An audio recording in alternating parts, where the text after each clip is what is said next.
Thank you very much, Suki, for that great introduction. Hello, everyone. You can respond. I like it when people respond. Hello, everyone. Awesome. That's wonderful.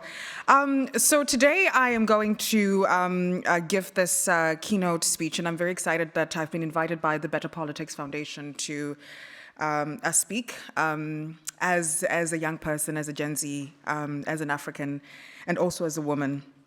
So I will start with a quote from Nelson Mandela, who says that as long as poverty, injustice, gross inequality persist in the world, none of us can truly rest.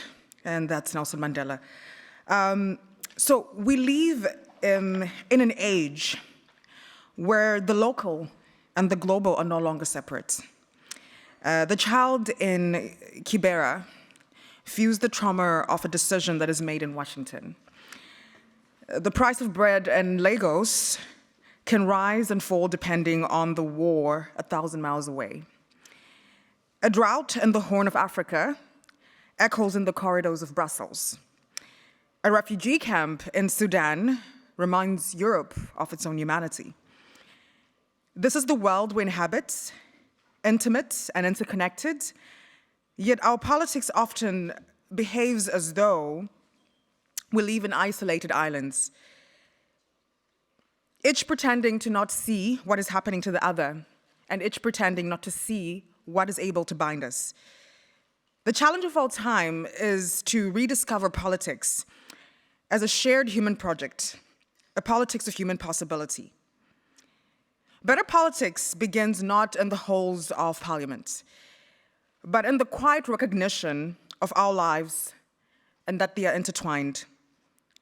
It is born of the understanding that the dignity of the woman selling fruits in Accra is linked to the justice of trade and politics in Geneva. That the rights of a journalist in Kampala depend on how seriously we defend the freedom of expression all over the world. That the survival of a child in the Sahel is not merely a local issue, but a moral test of our global humanity. As Nelson Mandela says, that overcoming poverty is not an act of charity, it is an act of justice. It is the protection of fundamental rights and the right to dignity of a decent life. To think globally and to act locally is really about being able to act on the scale of empathy for justice. To understand that geopolitics is not abstract but personal. It flows into the bloodstream of our communities. The choices of distant powers can determine whether a mother can have clean water, whether a school can stay open, or whether a generation grows up in despair or with possibility. In such a world, politics cannot be reduced to elections and manifestos. It must become a language of care, a living expression of Ubuntu. I am because you are. And Ubuntu is not just an African idea, it is a universal truth waiting to be practiced.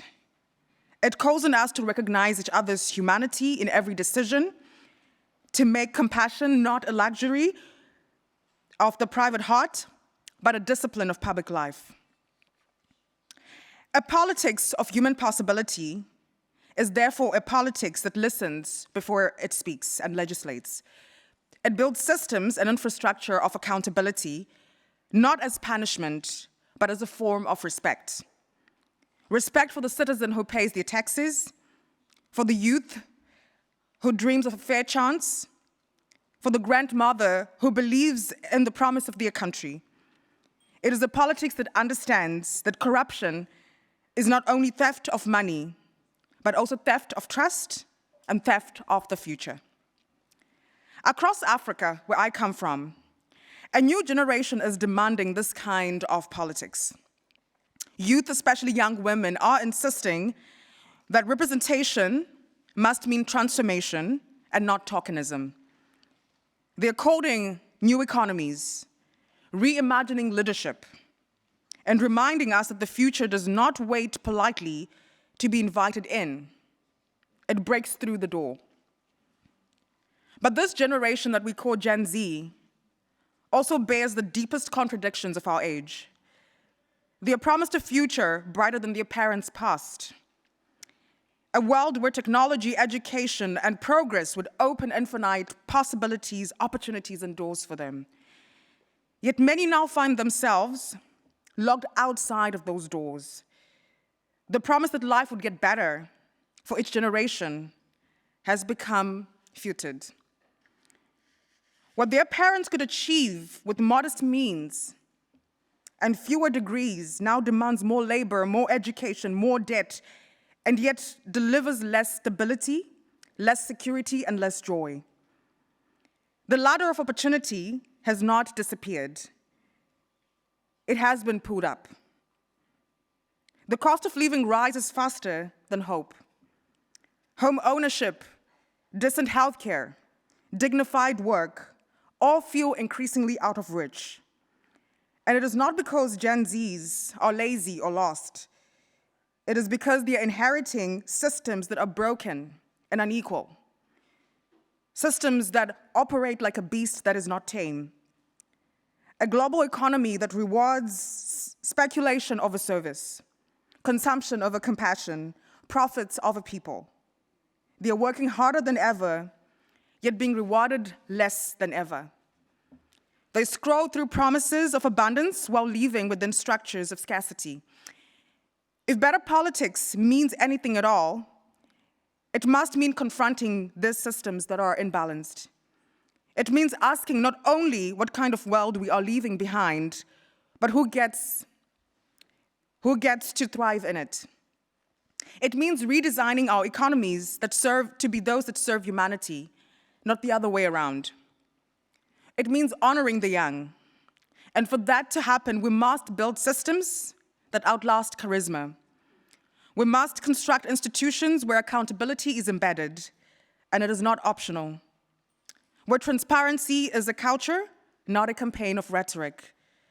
A nation's greatness will no longer be measured by the height of its buildings, but by the depth of its empathy and by how it treats the voiceless and how it protects the vulnerable.